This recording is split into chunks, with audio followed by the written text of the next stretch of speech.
స్వచ్ఛత అంటే నందిని. నందిని పాలు మరియు పెరుగు. నమస్తే రమ్మగారు. నమస్తే జయ. రమ్మగారు, ఈ మధ్య ఆన్లైన్లో మీరు చూసారో లేదో, గుర్రపు నాడా ఉంటుంది కదా, వాటిని అమ్మేస్తున్నారండి. ఏంటి ఇంత అసలు గుర్రపు నాడ ఎప్పుడు లేదు, ఈ మధ్య ఇంత దీనికి ఇంత క్రేజ్ ఎందుకు వచ్చిందని చూస్తే ఎవరో చెప్పారు. లక్ష్మీదేవి స్థిరంగా ఉంటుందంట అది పెట్టుకుంటే, తర్వాత దిష్టి తగలదంట, ఇట్లా నానా రకాలండి. అసలు గుర్రపు నాడ పెట్టుకుంటే ఇలా జరుగుతుందా? మీరు అసలు విన్నారా? ఎప్పుడో పురాతనమైన మాట అది. విన్నారా రమ్మగారు? విన్నాం, కానీ అవేమి అందరూ పాటించే వ్యవహారాలు కాదు జయ. మనకి ఒక మాట అనకూడదు, ఇప్పుడు అనాల్సే వస్తుంది. సోషల్ మీడియాతోటే వస్తాయి ఇవన్నీ. ఆయన ఎవరో ఒక ఆయన చెప్తాడు, వీళ్ళందరూ డబ్బులు ఇబ్బందుల్లో ఉన్న వాళ్ళంతా చూస్తారు, ఫ్రెండ్స్కి వాళ్ళకి వీళ్ళకి వీళ్ళకి వీళ్ళకి అందరికీ షేర్ చేస్తారు. ఇప్పుడు మనం చెప్పేవి కూడా అలాగే షేర్ అవుతున్నాయి, అలాగే షేర్ చేసుకుంటారు.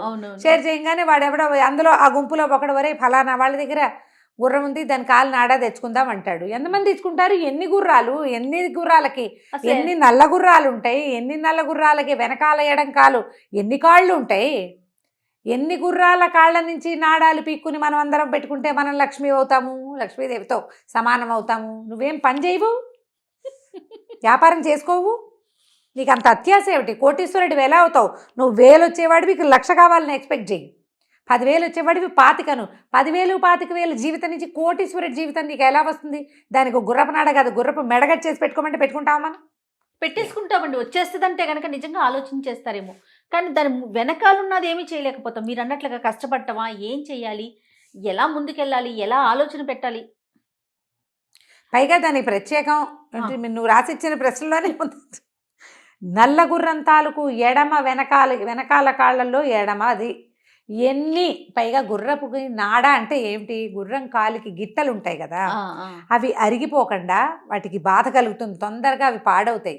వాటికి ఏం చేస్తారంటే ఇలా యూ షేపు, మరీ పర్ఫెక్ట్ యూ కాదు, కొంచెం కోణంగా ఉంటుంది, దాని కాలు షేప్లో ఉంటుంది అన్నమాట. ఇట్లా దాన్ని ఆ ఇనప వస్తువుని తయారు చేసి ఆ నాడాన్ని దాని కాలికి కొడతారు.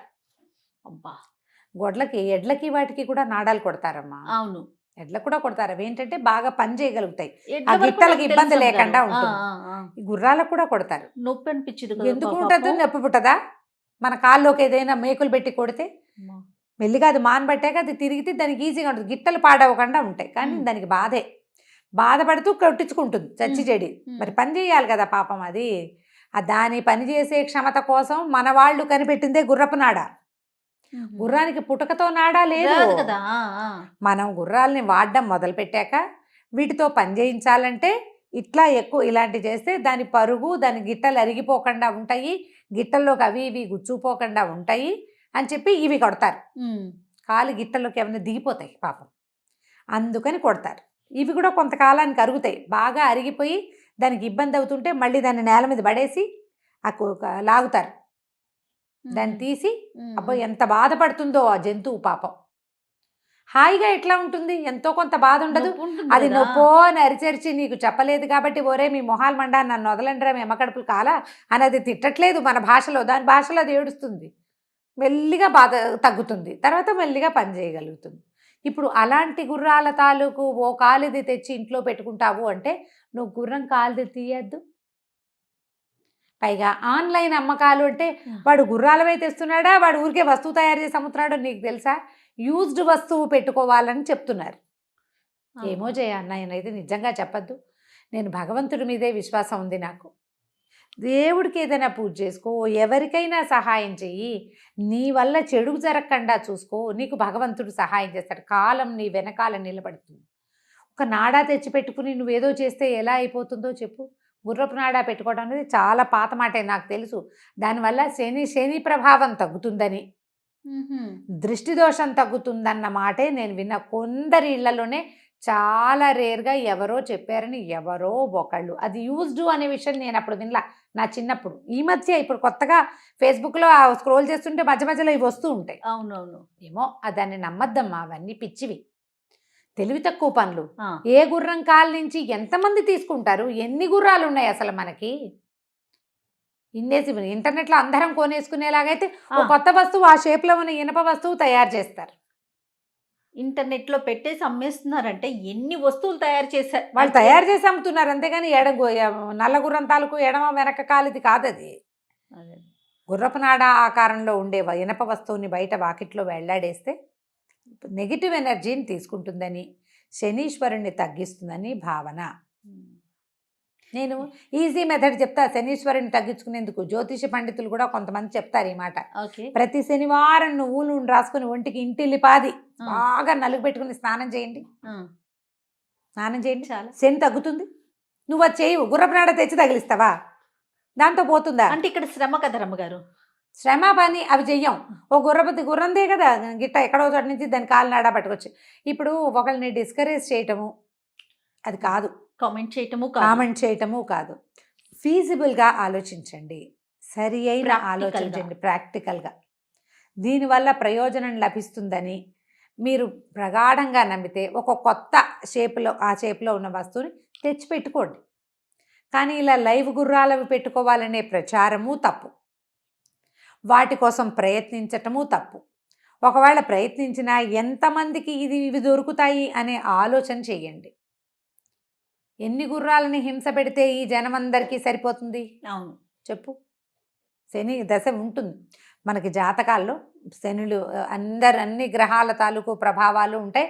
ఒక్కొక్కటి కొంతకాలం ఎక్కువగా ఉంటుంది. దాన్ని పోగొట్టుకోవటానికి మీరేం చేయాలి అనేది చూడండి. ఏదైనా ఒక వస్తువు తెచ్చిపెట్టుకుంటే పోతుందని అనుకోదు. దేవాలయ దర్శనం చేయటం, ప్రతి శనివారము శివాలయానికి వెళ్ళటం, ఏ రుద్రాభిషేకము చేయించుకోవటం, ఏ నువ్వులు శనీశ్వరుడికి తైలాభిషేకం చేయటం, ఇతరులకి సహాయం చేయటం, ప్రతి శనివారము ఇల్లు శుభ్రం చేసుకోండి.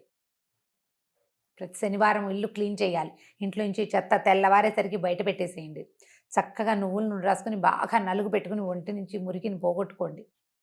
శనీశ్వరుడి గ్రహదోషాల వల్ల మనకి బద్ధకం ఉంటుందట మనుషులకి, దాన్ని పోగొట్టుకోండి. ఇవి మంచి మెథడ్స్. ఇది మన ఇంటికి ఒంటికి కూడా మంచిది. దేవాలయ దర్శనం మనకి మంచిది, ఒంటి తలంటి పోసుకుంటే మనకి మంచిది. నువ్వులు నువ్వులతోటి వస్తువు చేయించి మీరు దానం చేసిన ఫలితం లభిస్తుంది. ఏదైనా స్వీట్ చేసి చక్కగా నలుగురికి పంచిపెట్టండి. ఎందుకు ఏవో మెథడ్స్లోకి వెళ్ళి తాంత్రిక విధానము నిజమే, కాకపోతే అందరం చేస్తామంటే అవ్వద్దా? అది కష్టం కదా. కానీ కొంతమంది అనుకోవచ్చు రమ్మగారు, ఇప్పుడు మన వీడియో చూసి మరి దేవాలయానికి వెళ్తే మంచి జరిగిపోతుందని. మంచి జరగకపోవచ్చు, జరుగుతుంది. మన బుద్ధి మారుతుంది కదా, దేవాలయం వైపు మన అడుగులు పడుతాయి కదా. దేవాలయము మనం వెళ్ళడం కోసం కట్టుకున్నదే, అది ఎవరో ఒకళ్ళ కోసం చేయలేదు కాదు, ఒకరిని ఇబ్బంది పెట్టి చెయ్యము. శక్తి క్షేత్రాలు దేవాలయాలు, మంచి జరుగుతుంది ఇవాళ కాకపోతే రేపొద్దున.